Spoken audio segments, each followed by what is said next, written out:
Assalamualaikum warahmatullahi wabarakatuh. Bismillah wassalatu wassalamu ala rasulillah amma ba'du. Di sebuah kerajaan ada seorang raja yang ia memiliki penasehat yang sangat terkenal.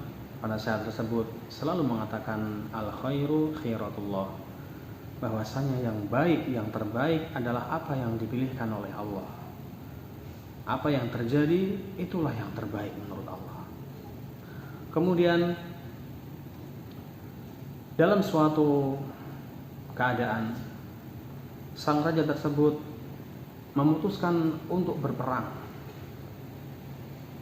Akhirnya berperanglah antara kerajaan satu dengan kerajaan yang lain, yang mengakibatkan sang raja terputus jarinya. Walaupun raja tersebut mendapatkan kemenangan, namun sayang sang raja mengalami luka, yaitu jarinya terputus. Setelah kembalinya ia dari peperangan, raja pun kesakitan, sedih tentunya. Kemudian datanglah penasehat ini menjenguk sang raja. Dengan santainya penasehat ini mengatakan, wahai raja, al khairu khairatullah, bahwasanya yang terbaik adalah yang dipilihkan oleh Allah.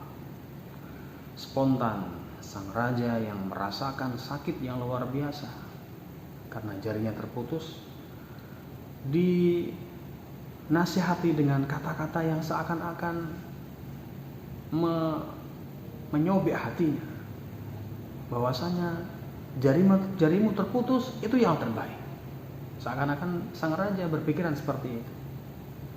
Akhirnya sang raja pun marah mengatakan, apa menurutmu jariku terputus ini adalah yang terbaik? Kata sang penasehat, iya, itu yang terbaik. Akhirnya sang raja pun marah, dan penasehatnya ini pun dicopot dari penasehatnya, ya. Dia dicopot, bahkan dimasukkan ke dalam penjara. Ketika ia ditangkap oleh pasukan-pasukan sang raja, kemudian dimasukkan ke penjara, dikunci, ya, dikerangkeng, dikunci, dia mengatakan al khairu khairatullah, bahwasanya yang terbaik adalah yang Allah pilihkan untuk kita. Ditinggallah penasehat tersebut dalam penjara selama beberapa hari. Berganti hari, berganti minggu, berganti bulan, sampai akhirnya sang raja pun merasakan tangannya sudah membaik. Dan dikarenakan sang raja ini stres, dia ingin cari hiburan dengan cara ia ingin berburu tanpa mengajak pasukan. Hanya beberapa orang saja yang diajak, kemudian ia pergi ke hutan dan berburu. Jalan-jalan, bertamasya, menghilangkan rasa penatnya, rasa stresnya. Ya, dan ini perlu ketika seorang setelah kesehariannya sibuk dengan ibadah, dengan mencari nafkah, sesekali lah kita manfaatkan waktu untuk bersenang-senang. Namun qadarullah, sang raja tersebut ketika berburu bersama beberapa pasukannya, sang raja ini ditangkap oleh para penghuni hutan, yang mana penghuni hutan ini memiliki berhala yang mereka sembah, yang tidak boleh ada orang asing masuk ke situ kecuali harus ditangkap dan dipersembahkan, disembelih di hadapan berhala mereka. Akhirnya ketika sang raja bersama para pasukannya disergap dengan puluhan pasukan-pasukan hutan yang akhirnya kewalahan, dan akhirnya mereka semua tertangkap. Setelah itu dihadapkan kepada pembesar mereka, kemudian dihadirkan di hadapan berhala mereka, dan akhirnya sang raja pun melihat pasukannya satu persatu disembelih di hadapan berhalanya. Setelah itu satu persatu kepala terputus, disembelih, darah mengalir hebat. Ketika itu sang raja lemes, sudah hilang harapan. Ketika giliran sang raja hendak disembelih, sudah ditelungkupkan wajahnya, sudah disiapkan pedangnya. Tinggal hanya beberapa saat, tinggal mengayunkan kepala pun terputus. Namun pertolongan Allah itu nyata. Ternyata sang pembesar dari pasukan hutan tersebut melihat bahwasanya orang ini yang mau disembelih ini memiliki kecacatan, yaitu jari-jarinya putus. Akhirnya sang pembesar mengatakan, gak layak orang yang memiliki fisik yang cacat itu dipersembahkan untuk berhala kita. Seperti itu perkataan pembesarnya. Akhirnya dilepaskanlah sang raja ini. Akhirnya dia dengan sangat berbahagia, sangat gembira. Bagaimana ia gak bergembira?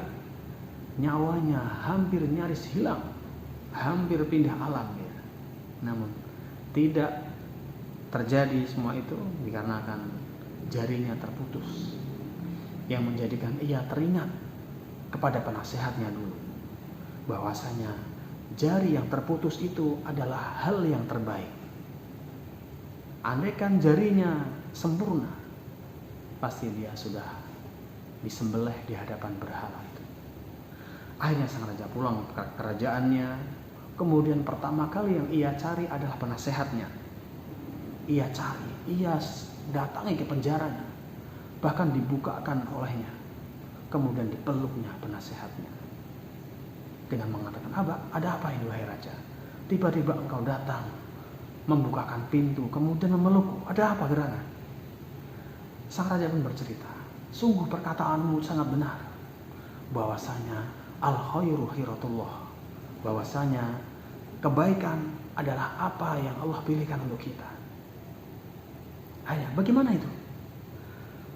Kemarin saya berjalan-jalan bersama pasukan-pasukan yang lain. Kemudian ditangkap, diceritakanlah pasukannya satu persatu dibunuh, dipersembahkan kepada berhala. Ketika giliranku hendak disembelih, mereka melihat tanganku yang terputus, jariku yang cacat, yang menganggapku aku gak layak dikorbankan untuk berhala mereka. Dan akhirnya saya pun dilepas. Saya pun bisa kembali ke kerajaanku. Dengan ini saya mengingat perkataanmu wahai penasehat. Akhirnya keluarlah mereka dari penjara. Kemudian diberikan hadiah bermacam-macam kepada sang penasehat. Kemudian sang raja pun bertanya, wahai penasehatku, ketika engkau tak jebloskan ke penjara, engkau pun mengatakan al-khairu khiratullah. Apa yang engkau rasakan dari perkataan itu? Akhirnya sang penasehat mengatakan, wahai raja, andaikan aku tidak masuk ke penjara, niscaya aku pasti engkau ajak ke tengah hutan, yang pastinya mengakibatkan aku pun akan disembelih bersama pasukan yang lain. Makanya ketika aku mengucapkan al-khairu khiratullah, aku di penjara, berarti itulah hal yang terbaik menurut Allah. Dan aku pun bersabar. Selama beberapa bulan aku di penjara, aku bersabar karena aku yakin itu adalah hal yang terbaik yang Allah pilihkan untukku. Kemudian sang raja pun sekarang sadar, benar-benar sadar bahwasanya ternyata semua yang terjadi takdir Allah adalah yang terbaik. Tentunya kita pun harus berusaha dengan sekuat tenaga, ikhtiar yang maksimal. Adapun hasilnya yang mungkin tidak sesuai harapan kita, tentunya memang Allah menakdirkan hal itu, dan itu pun yang terbaik untuk kita. Cukup sekian. Assalamualaikum warahmatullahi wabarakatuh.